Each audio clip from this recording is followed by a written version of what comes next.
Поделени се чувствата. Од една страна точно што се однесува до повредите, но не е само моето дете. Во Кочани се повредени 200 деца. Но друг е фактот каде имаме и голем број на починати, 63, која е една катастрофална бројка за едно место како Кочани. Сепак ние, родителите на повредените кои го преживеа овој настан, сме многу благодарни на сите институции, чинители, сите кои помогнаа во тој момент. Вашето дете беше транспортирано да се лекува надвор, бидејќи имаше сериозни повреди, така? Значи, тоа беше една од најправилните одлуки на владата на Република Македонија во тој момент, но докторите, институциите, организациите, владата со подигањето на ворена еден вид состојба во тој момент, направија многу за да оваа бројка од 200 повредени деца ја добијат првата медицинска помош и во вториот акт многу исто така правилна одлука во консултација и со светски и странски центри, каде после активирањето на црвениот аларм децата беа разнесени по на лекување по странските држави, вклучувајќи од соседството. Значи, вашата ќерка беше во Грција, конкретно во Солун, таа беше во живото загрозувачка состојба. Да, значи ние, како да кажам, во тој момент многу беа деца во живото загрозувачка состојба. Клиниките во Скопје беа преполни со деца кои беа на механичка вентилација. Да, беше во живото загрозувачка состојба и долго време. Какво е вашето искуство од престојот во Солун? Можам да кажам едно прекрасно искуство, еден топол прием, една пожртвуваност, една што не се опишува со зборови посветеност на лекарите, кои ги даваа надчовечките напори за да успеат да спасат било што, да зачуват максимум што можат од повредите, да ги одржат децата пред се во живот. Многу, немам зборови со кои можам да го опишам. Да, вашата ќерка ја доби првата битка, сега во каква состојба е? Во добра состојба сме во моментот, психички сме. Има потреба од лекување? Ке имаме потреба од лекување, но штом сме живи, ке го најдеме патот во текот на животот. Ке направиме се и нема да се предадеме. Какви се вашите искуства со Кочанската болница, бидејќи сепак сте доктор вие, гинеколог, претходно и сте работеле.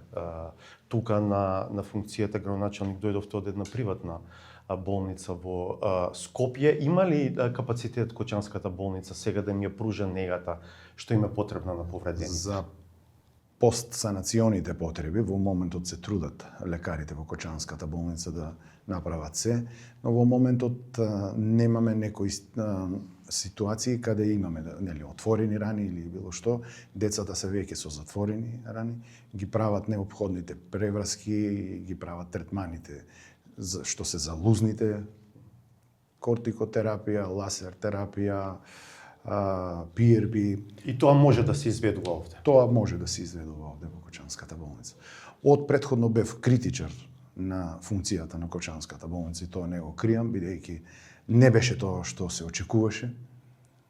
Но за овој момент, после пожарот, не би критикувал ништо, бидејќи голема е бројката која и требаше помош за да понатаму се стабилизира ситуацијата. Може би после една година веќе, кога ќе намали бројката на повредени деца, пак ќе бидам критичар во смисол дека стварно треба нешто повеќе да се направи во Кочанската болница. Во изминатите месеци општина Кочани одобри проект за изградба на меморијално обележје, патека на бесконечноста за 63 ангели, така се вика проектот, така треба да се вика и меморијалното обележје. Докаде е постапката за ова обележје и дали освен со земја можете и некако поинаку да ги помогнете родителите чија што иницијална идеја е ова? Јас, што се однесува институционално, и ветив на родителите дека максимално брзо ќе ја спроведеме постапката. Од наша страна е завршена постапката. Се очекува идејното решение или проектот да биде изготвен од страна на родителите и Сдруженијето 16 март, како ќе одлучат тие да изгледа просторот, така ќе биде уреден. Ние во програмата за 2026 немавме предвидено средства за финансиска поддршка на изградбата на меморијалниот центар, но до сега и не сме дошле до разговор со Сдруженијето дали би побарале од нас некаква помош. Во случај да побарат, ќе ги ставиме сите можни капацитети се што можеме да помогнеме. Тие си имат свое здружение, финансии, претпоставувам веќе дека си имат обезбедено и се надевам дека во најбрз можен рок ќе се отпочне со работа и сакам тие луѓе да го добијат тоа што го барат.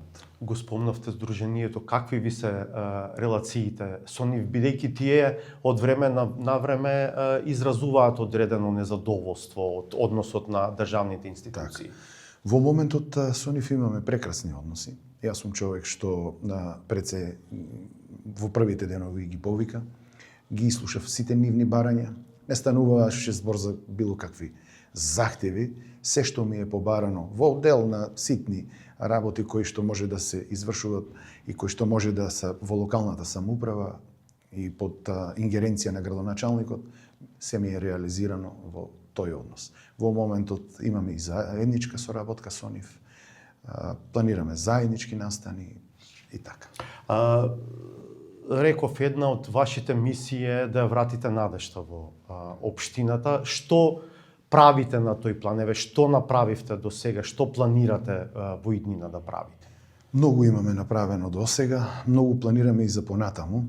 Значи, пред се болката и бесот и револтот мора да го смириме. Мора апатијата која не беше зафатила од кога се вративме сите од центрите каде што се лекувавме. Кај родителите на починатите болката е се уште голема, не знам то во животот кога и ќе помине, дали воопште еден родител што има изгубено дете ќе му значи некогаш нешто, но сепак во тој дел каде што сум се веќе нафатил на оваа работа, права многу проекти до сега се реализирани и многу проекти почнуваме да ги реализираме. Може да именувате дел од тоа? Секако. Значи, од кога дојдов, многу имаше една низа на проекти кои беа закочени во институциите, бидејќи за секоја една изведба на било што има еден куп на институционални препреки. Сите тие препреки, благодарение на поддршката која имам од владата на Република Македонија и можеби самиот момент кога ќе се појавам откочени, а за сите верувајте дека само одам по министерствата и со мојот тим овде од општината да ги откочиме капиталните проекти, еве би ги набројал што до сега имаме направено. Значи, прво започнавме со изведба на еден источен булевар, влез од источната страна на Кочани, кој беше речиси руиниран и од самата од Југославија, немаме ништо направено во тој дел.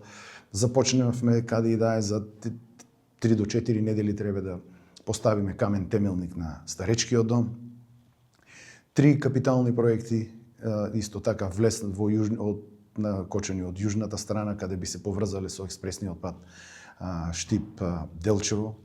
Еден потисен цевковод, мост на Кочанска река. Имам изготвено решенија за платформи во централното градско подржје каде би го регулирале сообраќајниот метеж.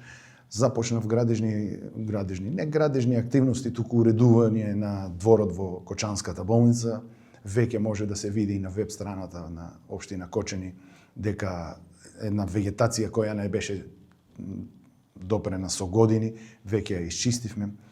Планираме нов базен, еден од помодерните кој би бил за ватерполо, кој би бил за надпревари во пливање, каде ќе има и скокалници. Со геотермалниот потенцијал кој го поседува Кочани, веќе во теке проект за изградба и реконструкција на цевководот постоечки, каде ја губиме топлината на водата од изворите до Кочани со 20-24 степени. И мислите дека со сето ова што го зборувате, дека на некој начин ќе пробате да ја вратите нормалноста во животот? Самите граѓани веќе гледат дека се прави нешто и знаејќи ми мене од порано, бидејќи Кочани е мало место, сите се знаат дека една работа кога ќе ја зафатам и мора да ја реализирам и ја реализирам до крај. Се врати ли ноќниот живот во Кочани? верувајте, се уште не е вратен, но оној дел до 1 часот, нели, без дискотеки, мислам дека полека функционира. Животот мора да продолжи, младите мора да се вратат таму кај што и е местото, каде во училишта. Тие барови, кафе барови што работат, сите ги исполнуваат сега законските услови? Тие кафе барови да ги исполнуваат, бидејќи приоритет на нас ни беше безбедноста. Имаме направено контроли во сите локали во Кочани. Работиме но не онака, како да се изразам, агресивно. Не агресивно точно, на базата на заедничка комуникација, на базата на информирање што треба да направат и во овој момент сите А имате локали... инспектори доволно? Имаме инспектори и да ги немаме ние сами ќе ги повикаме собствениците на пицерии, на барови, и со нив разговараме во директна комуникација, без да биде тоа агресивно, без да биде со рушења и со спектакли на телевизија. И само уште едно прашање.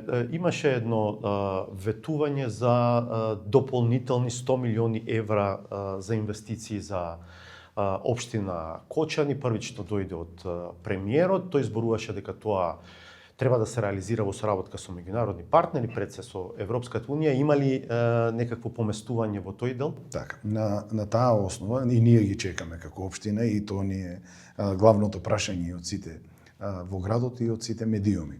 На тоа прашање имав разговарано и со премиерот, разговаравме пред некој ден и со евроамбасадорот Михалис Рокас. Знаеме како течат процедурите да се добијат средства од Европската унија.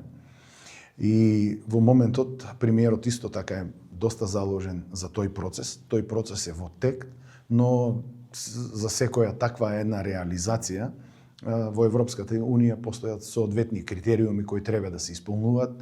Ние на општинско ниво работиме се за да ги исполниме тие критериуми.